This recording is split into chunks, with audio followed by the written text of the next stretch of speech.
Breaking, the trial for Donald Trump's federal election interference has been postponed indefinitely. Judge Tanya Chutkan vacated the March 4th start date pending the D.C. Appeals Court ruling on whether Trump has any presidential immunity from the charge.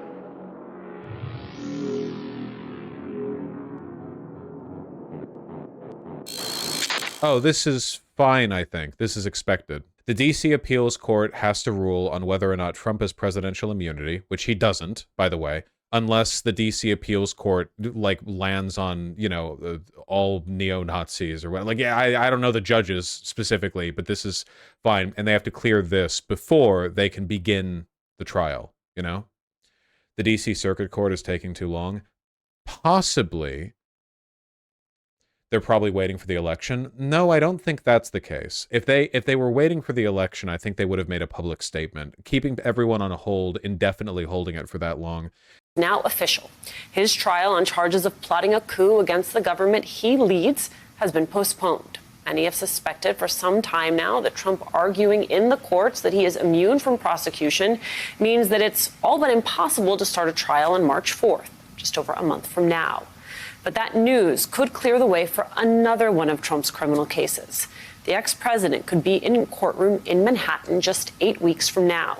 Manhattan DA Alvin Bragg's case, charging him with 34 felony counts for trying to cover up a sex scandal in the weeks before the 2016 election. This is the boring one. This is the Stormy Daniels one. So it's really just a matter of how quickly the DC Appeals Court rules on this. Collar gap. Election. That trial is currently scheduled for March 25th, and in less than 2 weeks, Judge Juan Merchan will hold a hearing to decide if that date holds. Is there any info on whether, like, when the DC Appeals Court is going to make that ruling? DC Appeals Court, Trump immunity. Did not set a new date. The expected delay in the federal 2020 election case could also push the trial closer to the November elections and could set back others, including the trial over classified documents that's set for May 20th. Is there any information at all? A 3-judge panel of the DC Appeals Court heard oral arguments over the claim in early January. The judges appeared skeptical of the immunity argument, but have yet to make a ruling. And this is from about a month ago. Honestly, this could be a good thing. Oh, yeah, Annie, that's a good point. If they delay this trial enough, he's going to be in court testifying as a part of the trial when the election is happening. You know what I mean? Can you imagine if Donald, like, it's literally like November 4th or something, and Donald Trump is on there on the stand, you know, and he's like trying to like market himself as the presidential candidate while being interrogated. We'll see. If the DC Appeals Court actually is just kind of quietly waiting until after the election, that's gay as hell. Super gay. Don't like that. Super gay. I don't think you could boost his popularity among conservatives any more than you already have, Raiders. Trump's support in America has remained pretty consistent. Do you mean gay in a bad way? I always mean gay in a bad way, except for the times when I mean it in a good way. What do we do about this? You don't do anything. Are you on the DC Appeals Court? You don't do anything. Oh, no. Oh, no, no, no. Oh, no, no, no, no, no, no, no. Argentina's lower house votes for Javier Milei's sweeping reform package. Oh, no. The big question was whether or not the legislature was going to go through with his insane plan. Oh, no, no, no. 144 to 109 is actually a lot, but that's a lot worse than I expected. I'm sorry, guys. I think Argentina might quickly not be a country.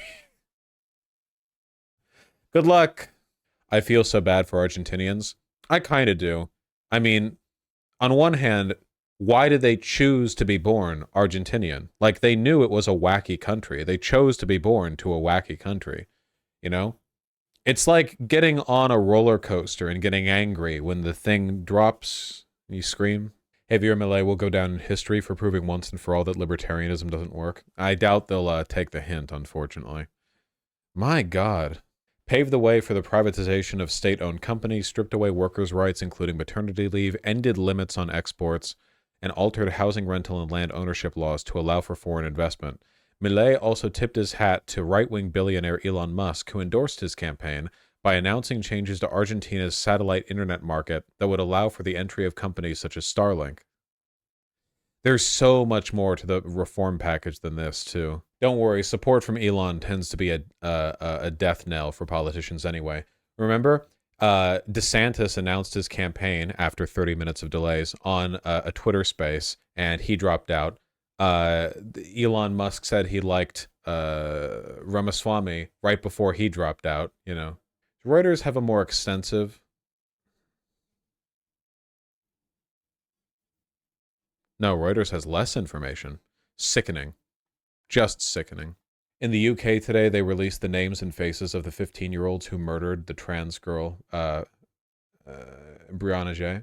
Yeah, I saw that in chat. 20 years for both of them? With the possibility of life? It's pretty high. Seems reasonable. They're both psychopaths. Thoughts on Palestinian Americans not meeting with Biden and Blinken? Good. Can you imagine? The Palestinian community is so small and close-knit, too. I bet you all of these leaders have family members who have died from policies and behaviors that Israel has engaged in that Biden has basically signed off on. The libs are angry. Oh, I bet.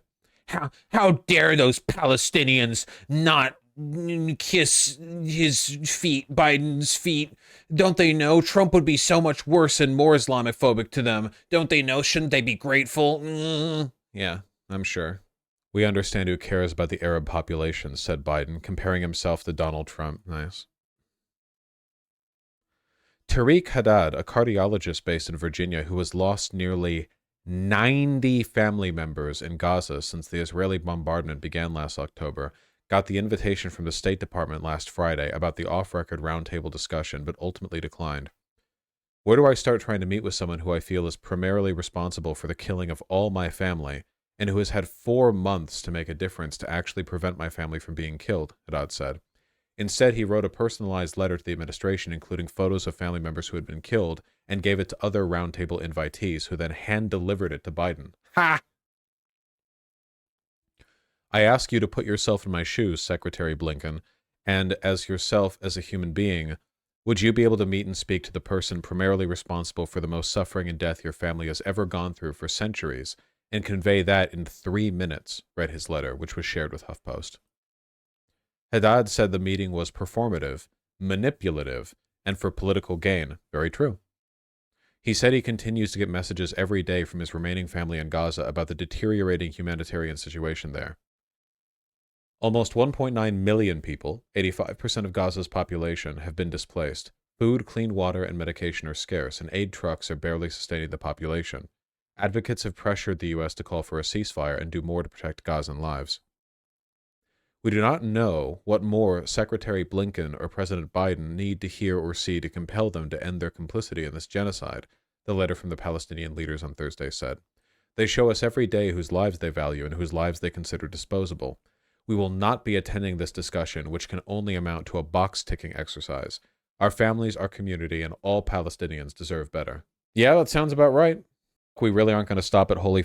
Well, 3 U.S. service members died in Jordan, and for that we're talking about bombing Iran. But, you know, like 30,000 Palestinians dead. Civilians, too, not soldiers. And, you know...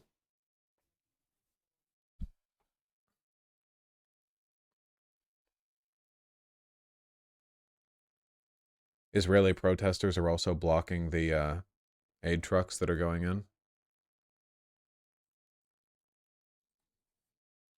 Behold the face of evil, chat. Came here in order to support the very rightful protest of the hostages' families and the soldiers against the aid that goes into the hands of Hamas. It is inconceivable to me that we as a country are transferring aid into the hands of an enemy. Aid to the enemy during war is a criminal offense and certainly a moral disgrace. We cannot accept this, especially as our hostages are still inside Gaza. We don't know what's happening to them. At such time, we cannot transfer aid to the hands of Hamas. We don't expect all decisions of the Israeli government are as we would like them to be. We are allowed to object to a policy led by the government we are in. It is not only allowed, it is our duty. When we think the government is implementing a problematic policy, it is our duty to object to it. What a free speech lover. How are the hostages going to eat? Good question. About 60% of Israelis are against aid to Gaza. It's a deeply sick country.